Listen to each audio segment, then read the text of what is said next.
हिंद। आप सभी का स्वागत है आज की इस क्लास में। जी हाँ दोस्तों, आज हम मैथ पेडागोजी के कुछ महत्वपूर्ण प्रश्नों को पढ़ने वाले हैं। जी हाँ दोस्तों, जो प्रश्न प्रीवियस ईयर में पूछे गए आज हम वही आपको कराने वाले हैं। पहले हम आपको समझाएंगे कि परीक्षा का पैटर्न मैथ पेडागोजी में कैसे प्रश्न पूछा जाता है। उसके बाद हम नए प्रश्नों को लाएंगे। लेकिन पहले हम 2011 से सीटेट और टेट लागू हुआ था, तो हम 2011 का सीटेट का पेपर देखेंगे आज, जो मैथ पेडागोजी का उस समय प्रश्न पूछे गए थे। उससे हम यह निर्धारित करेंगे कि आपके प्रश्न में किस प्रकार का अंतर आगे करना चाहिए हमें। तो चलिए क्लास को स्टार्ट करते हैं। इस सीटेट स्पेशल क्लास होगी। जो लोग पढ़े हों वो लोग ध्यान से देखें, जो लोग ना पढ़े हों वो भी ध्यान से देखें। अगर पढ़े हैं तो 2-3 प्रश्न उत्तर सही करके दिखाइए, तो हम जान जाएंगे हाँ आपने प्रीवियस ईयर हल किया होगा। चलिए, मैथ पेडागोजी की स्पेशल क्लास होने वाली है आज की। सीटेट 2011 में आए हुए मैथ पेडागोजी के प्रश्न इस हम क्लास में देखने वाले हैं। ठीक है। हमारा एक ही सिद्धांत है कि हम विगत वर्षों से समझेंगे गणित पेडागोजी का स्तर धीरे धीरे कैसे बढ़ता रहा है और आगे किस प्रकार का हो सकता है। चलिए क्लास को स्टार्ट करते हैं। अगर चैनल पर पहली बार आए हैं तो निवेदन करेंगे पूरी क्लास को जरूर देखिएगा। चलिए, पहला प्रश्न देखेंगे हम। हमारा प्रश्न होगा, गणित करने की युक्ति के रूप में सवाल हल करना में शामिल है। क्या शामिल है? ए ऑप्शन देखते हैं अनुमान लगाना, बी ऑप्शन देखते हैं व्यापक, सी ऑप्शन देखते हैं हल पर पहुंचने के लिए संकेत का प्रयोग, और डी ऑप्शन देखेंगे क्रियाकलाप आधारित उपागम। चलिए उत्तर बताइए। चलिए, कहा जा रहा है सवाल हल करने में शामिल है। कौन सा सवाल हल करने में शामिल होगा? आपको पता होना चाहिए कि गणित करने की युक्ति के रूप में सवाल हल करना क्रियाकलाप आधारित होता है। जब सवाल आप हल करेंगे तो क्रियाकलाप आधारित हो जाएगा। इस प्रकार से हमारा इस प्रश्न का जो उत्तर होगा वह डी ऑप्शन सही हो जाएगा। ठीक है, डी ऑप्शन सही हो जाएगा। आप सीटेट देने जा रहे हैं तो आपसे एक निवेदन करेंगे कि प्रीवियस ईयर प्रश्नों को अच्छे से समझ जाइए, उसके बाद पढ़िए। क्योंकि आप प्रीवियस ईयर समझेंगे ना, तो सीटेट इसी में इस पैटर्न को फॉलो करता है, थोड़ा सा इधर उधर करके आपसे प्रश्न पूछ लेता है। हम अब आपको सभी प्रीवियस ईयर कराएंगे धीरे धीरे। रोजाना क्लासेज जो होती है हमारी, कभी प्रीवियस ईयर करा देंगे, कभी नए प्रश्नों को शामिल कर देंगे। तो हर तरीके से आपकी तैयारी कराएंगे, निःशुल्क कराएंगे। करना सिर्फ इतना है, आपको चैनल को सब्सक्राइब करके बेल आइकन को ऑन कर लीजिए, जिससे आपको नोटिफिकेशन मिलती रहे हमारी क्लासेज की। आपको पता होगा कि सीटेट 15 नंबर का पेडागोजी प्रश्न इस समय पूछता है। 15 तो वैसे एक नियम है, लेकिन कभी काल 10 भी पूछ लेता है, 8 भी पूछ लेता है। लेकिन हमें पढ़ना तो होगा। जिन लोगों को मैथ नहीं आता उनको पेडागोजी पर ध्यान देना चाहिए, क्योंकि मैथ पेडागोजी के सारे प्रश्न आप सही कर सकते हैं। चलिए आगे बढ़ते हैं, अगले प्रश्न को देखते हैं। गणित में निदानात्मक परीक्षण का उद्देश्य है। ए ऑप्शन देखते हैं। निदानात्मक परीक्षण का उद्देश्य पूछा गया तो ए ऑप्शन होगा हमारा सत्र के अंत में परीक्षा के लिए प्रश्न पत्र की योजना बनाना। बी ऑप्शन होगा बच्चों की समझ में निहित रिक्तियों को जानना। सी ऑप्शन होगा हमारा अभिभावकों को प्रतिपुष्टि देना। और डी ऑप्शन होगा प्रगति पत्र को भरना। चले, निदानात्मक परीक्षण का मतलब होता है प्रगति पत्र को भरना नहीं होगा तो हमारा कट जाएगा। अभिभावक को प्रतिपुष्टि हम क्यों देंगे, इसलिए हमारा सी ऑप्शन भी कट जाएगा। बच्चों की समझ में निहित रिक्तियों को जानना। जहाँ दोस्तों यह पॉजिटिव शब्द निकला हमारा। बी ऑप्शन में कहा गया बच्चों की समझ में निहित रिक्तियों को जानना, यह हमारा शब्द जो था पॉजिटिव हो गया, इसलिए यह हमारा सही हो जाएगा। आपसे ए ऑप्शन में कहा गया था सत्र के अंत में परीक्षा के लिए प्रश्न पत्र की योजना बनाना, तो बिल्कुल गलत हो जाएगा। छोटे बच्चों के लिए यह सब सोचना बहुत अच्छा नहीं माना जाता है। तो हम कह सकते हैं कि इस प्रश्न का जो उत्तर होगा हमारा बी ऑप्शन सही हो जाएगा, कि बच्चों की समझ में निहित रिक्तियों को जानना ही निदानात्मक परीक्षण का मुख्य उद्देश्य होता है। चलिए आगे बढ़े। आगे बढ़े, बताइए समझ में तो आ रहा है। कहा जाता है कि गणित में निदानात्मक परीक्षण का उद्देश्य बच्चों ने जिस भी प्रकार से प्रश्नों को समझा है उसमें कोई पद भूल तो नहीं रहे, अर्थात बच्चों की समझ में निहित रिक्तियों को जानना ही निदानात्मक परीक्षण का उद्देश्य होता है। गणित में निदानात्मक परीक्षण का उद्देश्य माना जाता है। आगे बढ़ते हैं, अगले प्रश्न को देखते हैं। पूरी क्लास को देखिएगा, क्लास बहुत बड़ी नहीं होने वाली, क्योंकि हमने सिर्फ जो जून 2011 में जुलाई, आपको पता होगा कि 2011 में सीटेट एक बार हुआ, उसके बाद 2012 से दो बार होने लगा है।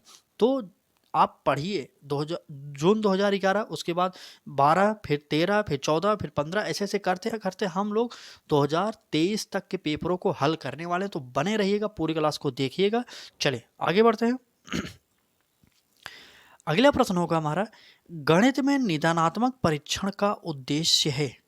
कहा जाता है निदानात्मक परीक्षण। हमने यह पढ़ लिया, प्रश्न आगे देखते हैं, माफी चाहते हैं, वो प्रश्न हमने पढ़ लिया था। चलिए इस प्रश्न को देखते हैं।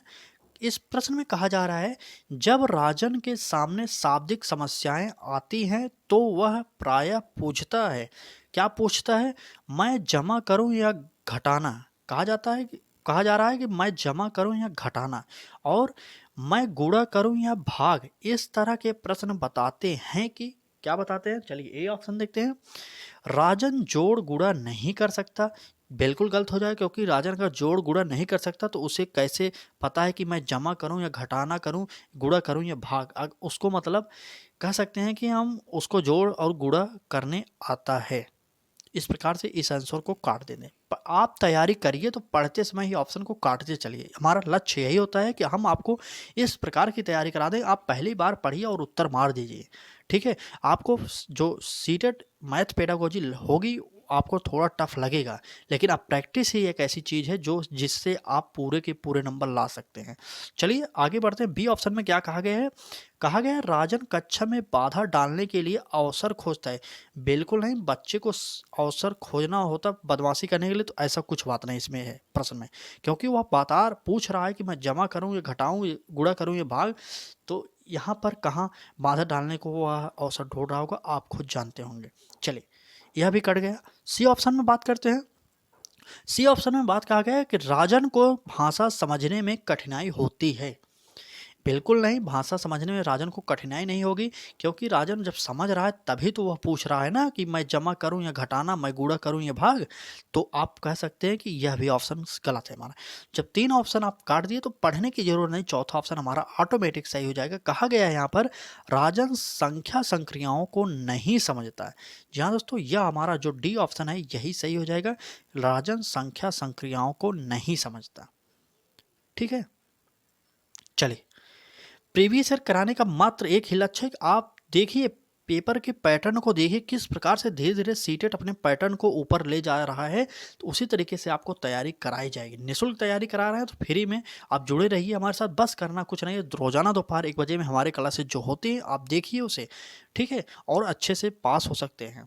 चलिए आगे बढ़ते हैं, अगले प्रश्न को देखते हैं। इस क्लास का यही उद्देश्य है, धीरे धीरे पढ़ाया जाए आपको और अच्छे से समझा दिया जाए, तभी तो आप प्रीवियस ईयर वैसे तो आप किताब में पढ़ सकते हैं, लेकिन हमारा कुछ एक सिद्धांत है कि आपको एक बार इस वीडियो को देखने के बाद प्रीवियस ईयर पूरा आपको आ जाए मैथ पेडागोजी का, यही हमारा लक्ष्य होता है। चलिए आगे बढ़ते हैं, अगले प्रश्न को देखते हैं। इस प्रकार से हम आप कहेंगे तो आपके लिए ईवीएस पर्यावरण जिसे आप कहते हैं उसका भी प्रीवियस ईयर कराएंगे, सीडीपी का भी करा देंगे, हिंदी का भी करा देंगे, मतलब सभी विषयों का प्रीवियस ईयर आपके लिए उपलब्ध करा देंगे अपने चैनल लक्ष्य तक पर। बस आपको पढ़ना है, आप जो कहेंगे आपके लिए प्रोवाइड किया जाएगा, आपको पढ़ना पड़ेगा लेकिन। चलिए आगे बढ़ते हैं, अगले प्रश्न को देखते हैं।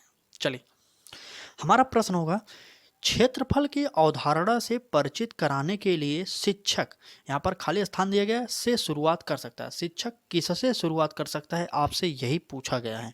ए ऑप्शन की बात करें, भिन्न आकारों की आकृतियों का क्षेत्रफल ज्ञात करने के लिए सूत्रों को स्पष्ट करना।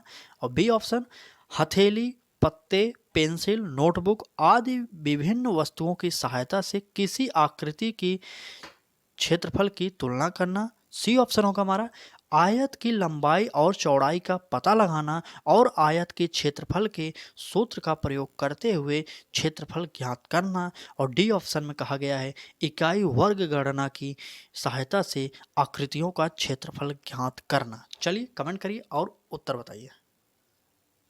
चलिए प्रश्न बड़े हैं, आप 1 से 2 बार प्रैक्टिस करिए, 1 से 2 बार क्लास देखिए, आपको आसानी से याद हो जाएगा। कहा गया है प्रश्न में कि क्षेत्रफल की अवधारणा से परिचित कराने के लिए शिक्षक किससे शुरुआत कर सकता है, तो सबसे बेस्ट आंसर हो जाएगा वह बी ऑप्शन हमारा सही हो जाएगा।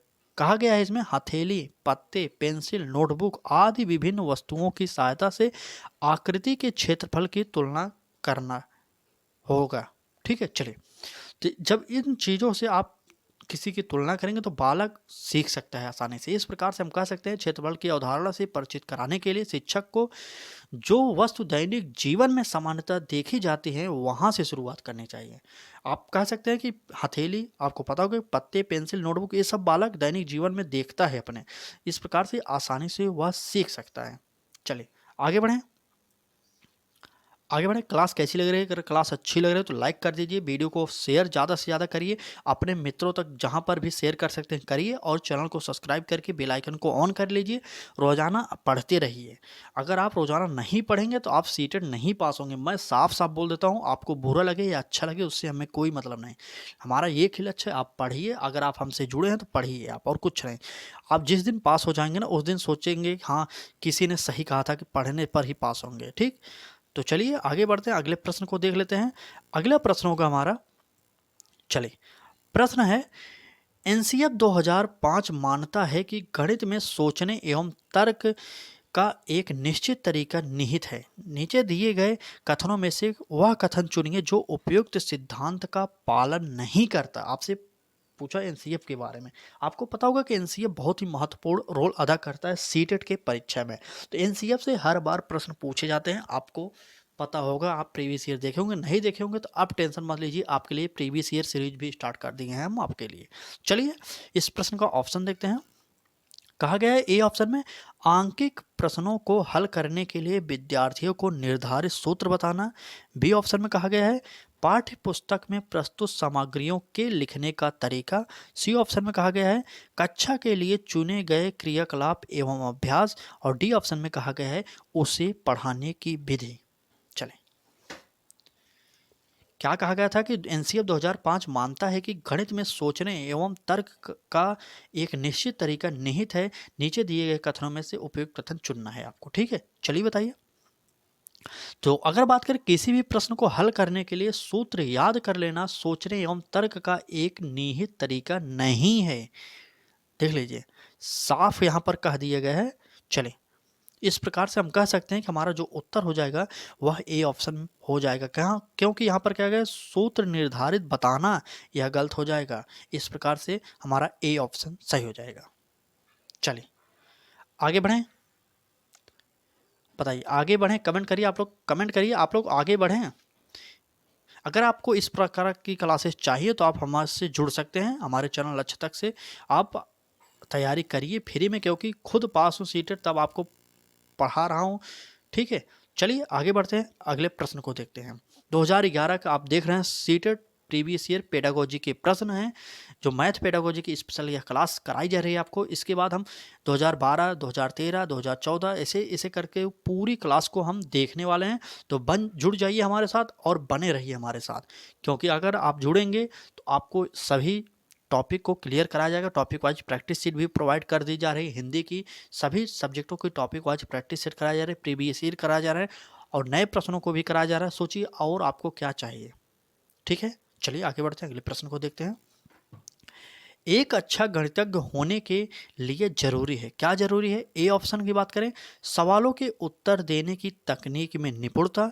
बी ऑप्शन की बात करें, अधिकतर सूत्रों को याद करना। सी ऑप्शन की बात करें, बहुत जल्दी सवालों को हल करना। और डी ऑप्शन की बात करें, सभी अवधारणाओं को समझना, लागू करना और उनमें संबंध बनाना। चलिए कमेंट करिए, उत्तर बताइए। यहाँ पर किस प्रकार से सीटेट को आपको उत्तर काटना होगा, यहाँ पर देखिए। चलिए, ए ऑप्शन में कहा क्या गया है कि सवालों के उत्तर देने की तकनीक में निपुणता। बिल्कुल नहीं है, तकनीक में निपुणता ऐसी कोई बात नहीं। छोटे बच्चों को हमें पढ़ाना है यार, उसमें ये सब शब्द यूज ही नहीं होंगे। बी ऑप्शन में कहा गया है कि अधिकतर सूत्रों को याद करना।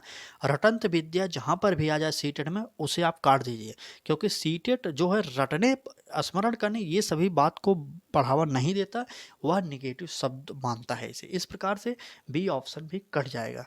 आगे बढ़ते हैं, सी ऑप्शन की बात करें, बहुत जल्दी सवालों को हल करना।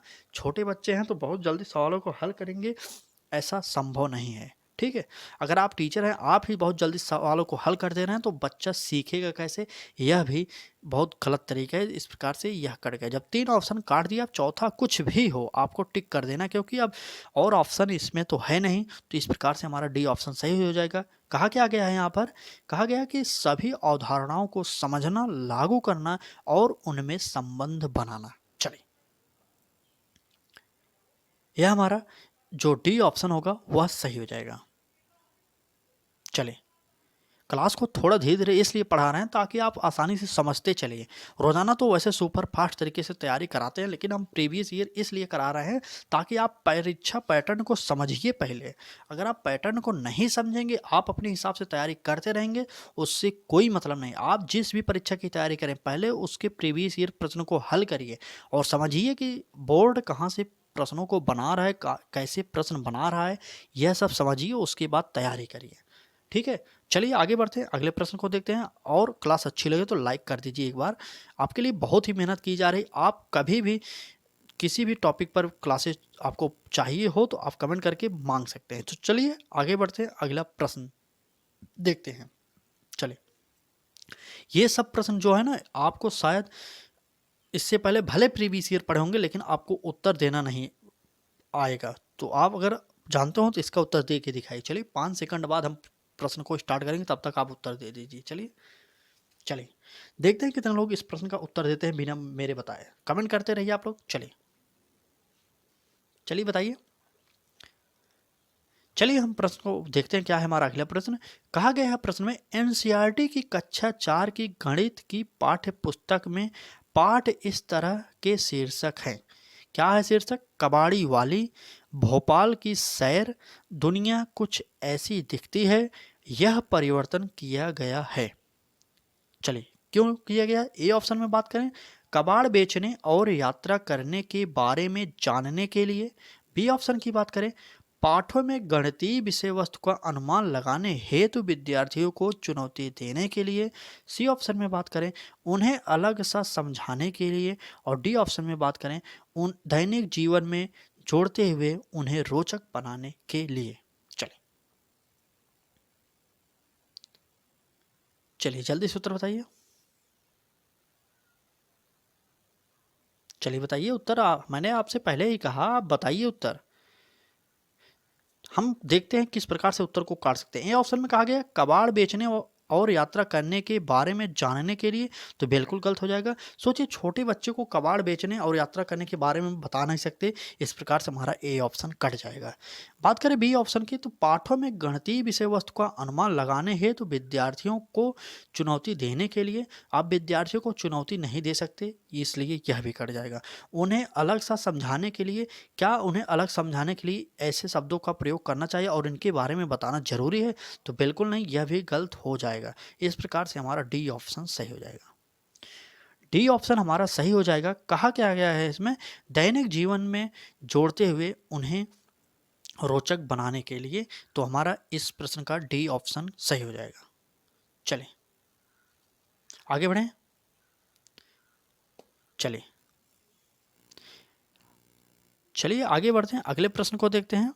अगला प्रश्न होगा हमारा, भिन्नों की अवधारणा से परिचित कराने के लिए शिक्षक, यहाँ पर फिर डॉट डॉट दिया गया, किससे शुरुआत कर सकता है? आप यहाँ पर किससे भी लिख सकते हैं, किससे शुरुआत कर सकता है। ए ऑप्शन में बात करें, एक बार फिर प्रश्न पढ़ लीजिए, नहीं समझ में आता पढ़िए, आपके पास अभी समय है, पेपर नहीं दे रहे हैं आप, प्रैक्टिस सेट कर रहे हैं, आप पढ़ लीजिए एक दो बार, वीडियो को रोक कर पढ़ लीजिए ना। फिर भी मैं पढ़ दे रहा हूँ। भिन्नों की अवधारणा से परिचित कराने के लिए शिक्षक से शुरुआत कर सकता है। किससे कर सकता है? ए ऑप्शन की बात करें, उनके आसपास की वस्तुओं में भिन्न भागों की पहचान करना। बी ऑप्शन में बात करें, विभिन्न भिन्नों में अंश और हर की पहचान करना। सी ऑप्शन की बात करें, संख्या रेखा पर भिन्न का पता लगाना। और डी ऑप्शन की बात करें, इनमें से कोई नहीं। चले उत्तर बताइए, उत्तर बताइए आप लोग। तो हमारा उत्तर जो हो जाएगा वह हो जाएगा कि उनके आसपास की वस्तुओं में भिन्न भागों की पहचान करना। हम आपसे पहले बताए, बालक को कुछ नई बात सिखाने से पहले इतना बात आपको याद करना पड़ेगा कि आप बालक को कुछ भी सिखा रहे हैं, उसके पास पड़ोस वातावरण से संबंधित जोड़ कर ही सिखाना पड़ेगा आपको, क्योंकि वह सभी चीज़ों से अपरिचित है, सिर्फ अपने आसपास पड़ोस के में ही देखा है। तो इसलिए जो भी बताना हो उसके वातावरण से संबंधित ही बताइए। ठीक है, चले इस प्रश्न का उत्तर जो हो जाएगा वो ए हो जाएगा, क्योंकि यहाँ पर बात की गई है उनके आसपास की वस्तुओं में भिन्न भागों की पहचान करना। तो ए ऑप्शन सही हो जाएगा। चले, क्लास कैसी लगी? क्लास अच्छी लगी हो तो लाइक कर दीजिए, चैनल पर पहली बार आए हों और सब्सक्राइब नहीं किए, सब्सक्राइब कर लीजिए, बेल आइकन को ऑन कर लीजिए जिससे आपको नोटिफिकेशन मिलता रहे। और हमारा एक ही सिद्धांत है, इस बार आपको सीटेट पास कराना है।